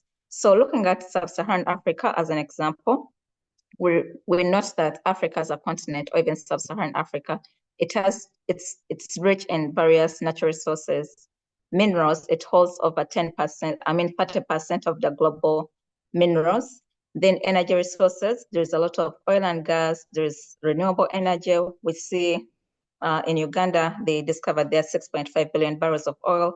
Nigeria, it's a leader when it comes to oil and gas. Botswana, it's a leader when it comes to minerals like diamonds. Namibia also has minerals. Various countries really have these resources, but the reality is the resources in some of these countries haven't translated into economic benefits. Previously, we saw data showing that over 600 million people in Sub-Saharan Africa lack access to electricity. But recent data shows that this number has gone down and it's around 566. But the question is, even with 566, the people who lack access to electricity are still more. Like, we have a lot of people who lack access to electricity. Over 85% of the global population lacks access to electricity. And these people are mostly found in rural communities. So with energy transition, we know the geographies of the energy transition, whereby we realize the fact that the global north has very different energy challenges, and the global south also has different energy challenges. But also there's that aspect of the geographies when you look at the urban areas and rural areas. The challenges faced by urban areas when it comes to energy access are totally different from those faced in rural areas. So this implies that we need like tailored solutions, looking at the unique challenges communities face, unique challenges countries face, before we move forward with a wholesome energy transition. So in most cases, we hear the word energy poverty, and we believe that the countries that don't have access to energy or electricity are energy poor. But the reality is, first I would note that my first book was on energy poverty and energy access in Sub-Saharan Africa. But moving forward, I decided to just abandon the word energy poverty, because in reality, if we go in the field, no country is energy poor. All countries, even the rural communities, they have energy. But the issue is, how exactly are you utilizing that energy? Do you have enough investments to develop the energy? Can you utilize the energy in a sustainable manner? Do all people have access to that energy? And now this brings us to the topic of the distinction between modern energy and traditional energy. With modern energy, we see like electricity that we use for lighting, gas that we use for cooking, and then traditional energy, which is rampant in many rural communities and developing countries. We see the use of firewood for cooking, candles for lighting. So although they are both types of energy, the modern energy makes it easy for people to live. Like us, I'm based in the UK, it makes it easy for the transport sector. It makes it easy for the duties we're doing at home. It makes it easy for the children, or even parents, it makes it easy for the hospitals to operate. And whereas traditional energy, which most people are relying on, it makes life hard. So we all have access to energy, but one type of energy makes life easier. And one type of energy, the modern energy, can fuel industrialization and urbanization. And yet traditional energy, we haven't seen any industry really that is relying on firewood to power the machines. So that brings us to the realities of the energy sector. Whereas we have these global initiatives and global move to transition, we have to go back to the ground and realize that majority of the people in poor countries are still using firewood and candles. They're still reliant on traditional energy. And as such, you can't ask that person, a person who has never used gas for cooking, you can't tell them that, okay, are you ready to leave fossil fuels in the ground? Are you ready to transition to a low carbon economy? The question they will ask you is, what exactly am I transitioning from? I don't have access to modern energy. And my priority right now is to have access to that modern energy, regardless of where that energy is coming from. Whether it's coming from oil, gas, coal, I just need to have access to modern energy. So that brings out the reality of the energy sector. With the energy transition, we have to realize the fact that there are some people who are majority of the people who don't even know what exactly they are transitioning from, because they haven't gotten that chance and luxury of utilizing modern energy the way people are utilizing it in the global north. So the unique challenges in Sub-Saharan Africa that we really have to take into consideration before we move to a wholesome energy transition, we have to look at the issue of poverty. Many countries are still below the poverty line, where communities, especially rural communities, are dependent on less than $1 per day for living. Energy is very key. Energy, the UN SDG 7 is on energy access, but it's very key in achieving all the various UN SDGs, including SDG 1 on poverty eradication. We have mentioned that with modern energy, it helps with the healthcare sector. No machines are going to run using candles or firewood in a hospital. They need energy, regardless of where that energy is coming from. Statistics show that over 130,000 people die in Southern Africa due to the inhaling of smoke that comes from firewood. And it's because those people are relying on firewood for cooking. So without that modern energy, we are seeing many people dying, not only in hospitals, but also as a result of doing the social work that they are supposed to be doing, including cooking. Also, energy is very key for technological advancement. We are in an era of technological advancement with AI, but different countries, poor countries, are going to be left behind because of lack of access to that energy. And then most importantly, we see that most countries, developed countries, have already gone through industrialization. And during that period of industrialization, they utilize all the energy resources, coal, oil, and gas. Those were like the main resources being utilized. We saw in the 18th century in the UK, children as young as 14, children as young as 7 being involved in coal mining. It's because they were going through that industrial revolution, whereby they were using whatever energy they had, which was coal, but also using whatever human resources they had, including employing children. So that is a step that countries always go through. And right now, most developing countries haven't really gone through industrialization. Industrialization is minimal. And the question is, with the industries that are coming up right now, are they going to use solar energy to power the machines? Are they going to use wind energy to power the machines? What exactly are they going to be using?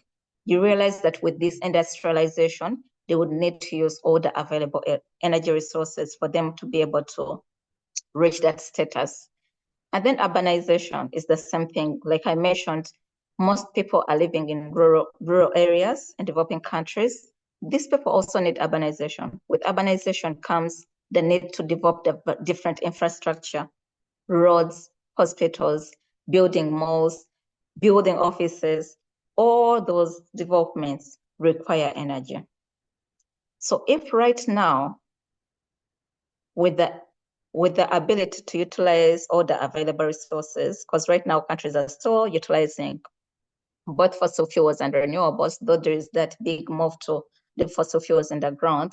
If right now we have over 1.2 billion people lacking access to modern energy, and yet we have the luxury of utilizing all energy resources, what would happen in 2040 when the population growth escalates, or when we go through urbanization and industrialization?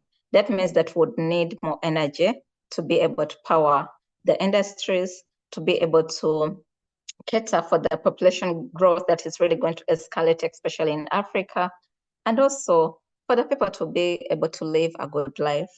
So these are the unique challenges in Sub-Saharan Africa, also in Asian countries, and also some countries in America, developing countries, that require unique solutions. And what is my argument right now? Often as scholars, or even other people who are making decisions in these international organizations, we forget about the realities of the poor countries. We see that even the World Bank passed, I think 2 years ago, they had passed a resolution that they didn't want to fund more projects that are focused on fossil fuels. Even the European Development Bank had passed that resolution. So we see all these resolutions, all these decisions that are being made because we believe we have to move to a low carbon economy, which is good because we have to address climate change. But how sure are we that the move and decisions that we're making right now are not going to escalate the already existing challenges in the developing countries? So with that in mind, we note the fact that there is rapid urbanization, which is already overwhelming the existing infrastructure. Many peri-urban communities still live without reliable water, sanitation, or power. So we need to cater for these communities. And even for the countries that have energy, that already have energy, that are utilizing both fossil fuels and renewables, we see that there is still a gap when it comes to tackling the challenge of energy access. This is a graph for Uganda from the electricity company, where we talk about the installed solar, installed hydroelectricity, thermal electricity. So we are seeing that there is already use of renewable energy, but even with the renewable energy being in use, it doesn't mean that the country is able to resolve the existing energy challenges. And this is because of the realities of these countries, the realities of the economic challenges they're experiencing, the realities of the energy challenges they're experiencing, and also the realities of the social challenges they're experiencing. All those are making it hard for countries to really embrace this energy transition. So the energy transition is good, but looking at the impacts of the energy transition and also realizing the fact that a wholesome energy transition away from fossil fuel would not be real or wouldn't be expected, we need to look at concepts or even theories that can take into consideration these realities. And that's where the energy progression concept comes in. Because with energy progression, it looks at the geographies of the energy transition. And we realize the fact that different countries have different energy challenges. Different countries have different economic challenges. They have different social challenges. It would be unfair to apply the same principles that you expect to work in the UK to think that these same principles are going to work in South Sudan, where 80% of the people don't have access to electricity. It would be unfair to think that when international monetary institutions like the World Bank, even the European Bank, African Development Bank, can make decisions that are going to impact countries or poor countries that are still reliant on their extractive resources. These issues are very unfair because we try to think that by applying energy justice, a just transition, things are going to work out. But in most cases, these principles are just in theory. The reality is, if the justice is to be applied, we would have to have a level playing field to leave the countries that still want to utilize their fossil fuels, to support them financially for them to be able to utilize the fossil fuels in a sustainable manner, so that they can utilize all the energy resources, be it fossil fuels or even renewables, to go through industrialization, urbanization, ensure economic economic growth, and most importantly, to be able to address the energy challenges in those countries. Otherwise, failure to do that, if we apply these principles equally, there would never be justice. And the principles of energy justice and just transition will just be theories and would never be practical, because the practical thing to do is to recognize the unique challenges in these countries and find ways of having unique solutions to address them. And then the other important aspect that I want to talk about is the geopolitical landscape, the external and strategic pressure when it comes to the energy transition that we have to look into. Issues of global power competition.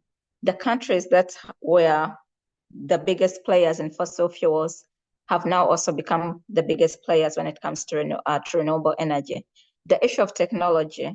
I was doing research in Tanzania where there was a German company involved in solar energy, and they were in contact with the local communities, the people in rural areas who didn't have access to energy. And they had a plan of ensuring that the people in those rural areas have access to modern energy through renewable energy, specifically solar power. But then there was the issue of affordability, because solar panels are expensive and the poor people can't actually afford them. So they had a plan to allow the communities to pay in installments. But then the disturbing fact is, if a community failed to pay the last installment, they would take away the solar panel. So the question is, are you really solving the challenge through solar energy, or are you creating more challenges? Because there is also that exploitation of local people.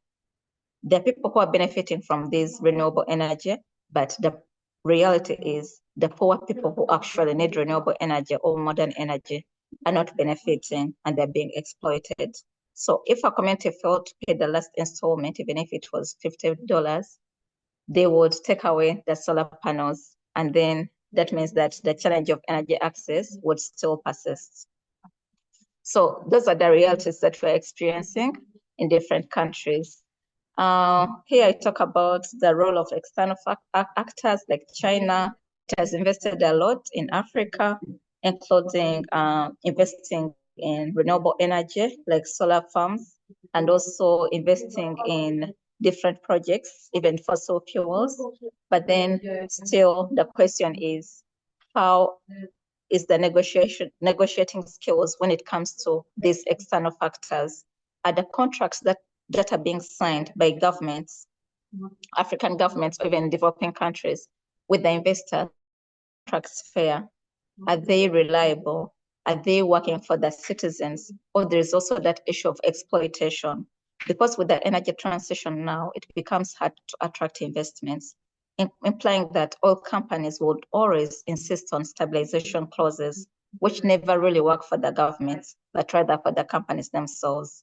We're seeing lots of cases in arbitration, energy disputes arising as a breach of these stabilization clauses. And the pressure now is more because countries, host states, are under pressure to attract investments. And now investors, because of the energy transition and the move to shift to a low carbon economy, always try to put those strict provisions in their contracts to ensure that at the end of the day, the host government doesn't benefit as much as they would benefit. So with all these strategic dilemmas for Africa's energy development, it's time for us to take it slow. It's time for us to ensure that there is no pressure when it comes to the energy transition. And as a result, we see energy progression as a realistic response to the energy transition and the challenges that it presents. With energy progression, it ensures that countries progressively utilize all the available energy resources, be it fossil fuels, oil, gas, and coal, and renewables, to ensure that they meet their unique economic challenges, their unique energy challenges, but in a sustainable manner. So energy progression is not a concept that is against the energy transition, but rather it recognizes the realities of different countries, especially developing countries. And we call upon the international community's scholars to let these countries also go through industrialization to achieve economic growth, to ensure that their people have reliable modern energy without that pressure, without that financial pressure, and also international pressure to force these countries to leave the resources in the ground. But also, most importantly, we recognize the fact that the energy resources and natural resources can only be beneficial if countries can be able to utilize them sustainably, and also to ensure that there is accountability and transparency, and that the revenue that comes from these resources can be used for economic development. So energy progression is just a realistic response to the unique challenges developing countries are going through. And we were saying that for the countries that have already utilized fossil fuels for a long time, they can move forward to leave the resources in the ground. But for the poor countries that are still relying on these fossil fuels, let them utilize all energy resources in a sustainable manner. So the concept was recently adopted by the African Union through the Africa Peer Review Mechanism Framework. And if you want more information about it, I'll be able to share the concepts and the publications on energy progression. So in conclusion, energy progression should be emphasized for developing countries as a realistic way of resolving the unique challenges we're experiencing. Thank you very much. Thank thank you very much, Victoria. That's great. We are just at like 2 minutes after 3. Thank you, everyone. If there is any burning question, time to ask a question quickly. There was a question for you, Adolfo, I think from Neil before. If you would like to spend just literally a couple of minutes on that, just because, you know, it would be nice to have a mini discussion, even if we are just like out of time. And then I will conclude because, you know, yes, as I said, we are out of time. There was supposed to be another presenter, Gloria. Unfortunately, she's not here today, and she sent her recording, and so we are going to upload the recording so that it will be available online. It's Gloria Baigo Rotegui, I hope that's a good pronunciation of her surname, and from the University of Santiago de Chile, and she was going to present on feminist approaches to social contestation and the ability of energy communities to unsettle energy regimes. So yes, I don't know if Adolfo, you can go to Neil's question. Do you? Yeah, of course. Quickly reply. Yeah, just I'll try very to do it as quick as I can. And yeah, I think that Neil's question goes to the heart of the problem, right? In terms of finding finance to develop this kind of like utility scale wind power projects. JANSA, for example, was aiming to develop a 100 megawatt wind power project. That means the essence of wind turbines, right? And as he mentions, for even community projects like in Scotland, finding finance for 1 or 2 wind turbines is difficult, right? And I think along with community capabilities for actually developing the project and technical capabilities and so on is one of the main issues, not only for utility scale wind power, but for many different technologies, right? Solar PV and so on in different contexts. Finding finance and avoiding this kind of like capital costs is very difficult. So what I know is that JANSA, for example, specifically was trying to go for applying to development banks or commercial banks, right? And I think that many of the projects that actually work in the Isthmus of Tehuantepec, they applied to funding through these development banks, the Inter-American Development Bank and so on, right? So they were aiming to do the same once that the transmission the transmission concessions were done. And if the commercial projects are able to do this, right, I don't see why community-owned projects are not able to access capital in the same way, right?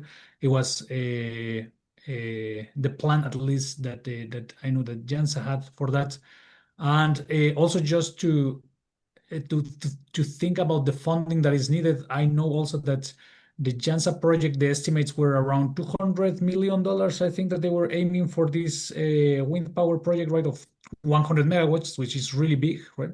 But to put into perspective, the Mexican government is investing billions of dollars in paying the debt for Pemex, right? Petróleos Mexicanos, oil company that is state-owned, right? So just a fraction of that debt, only the money that is going just to pay part of the debts, structure the debt of Pemex, right, could be used to push for the energy transition, right, and to create these kind of high impact renewable energy projects, right, that will be community owned, that will create new models for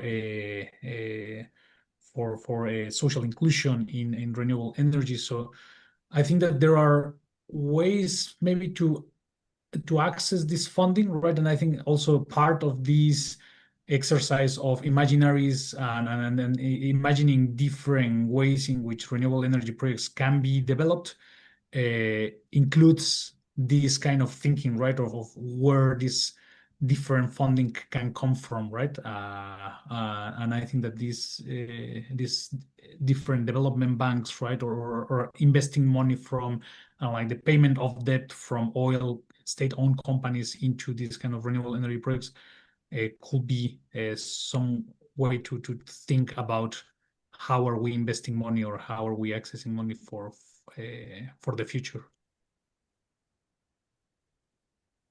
Thank you so much. If there isn't any other burning question, unfortunately, we are already ahead of time. Is that right, Linia? We have to conclude, I suppose.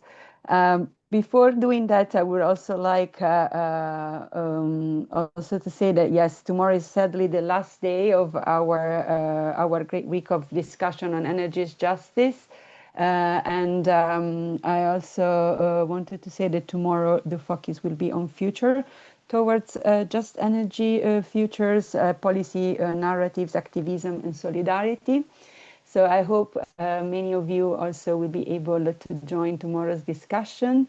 And before concluding, I would also like to thank again Lynn for putting all this week together. And it's been great so far to follow all the different days, the different topics discussed. So thank you, everyone.